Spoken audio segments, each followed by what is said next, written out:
বিধি মোতাবেক যে লকডাউনের এবং পর্যটন কেন্দ্র বন্ধের যে ঘোষণা দিয়েছেন, পর্যটকদের জন্য যে নিষেধাজ্ঞা আরোপ করে,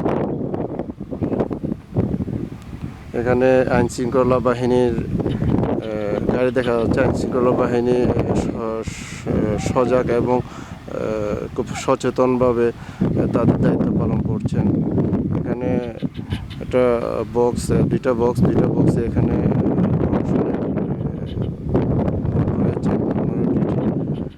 করতেছেন, এখানে যাতে কেউ প্রবেশ করতে না পারে অথবা কেউ হচ্ছে আজকের লকডাউনের দ্বিতীয় দিনে চট্টগ্রাম সি বিচ এলাকার পরিস্থিতি।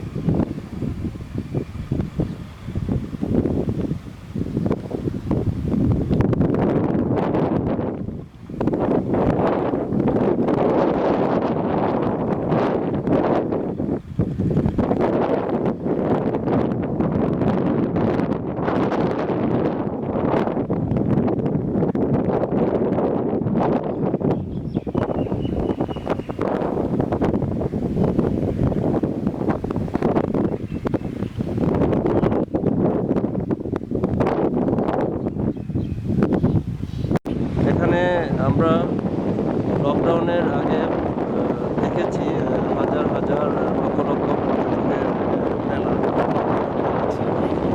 বর্তমানে লকডাউনের আজকে দ্বিতীয় দিন আমরা দেখতে পাচ্ছি এখানে সম্পূর্ণ ফাঁকা, কোনো পর্যটক নেই বললেই চলে। ফাঁকা দেখা যাচ্ছে। এখানে সরকারি নিষেধাজ্ঞা অনুযায়ী এখানে সম্পূর্ণ লোক সমাগম যে নিষিদ্ধ করা হয়েছে, আসলে সেটা দেখলে বোঝা যাচ্ছে, আপনারা দেখতে পাচ্ছেন পরিস্থিতি।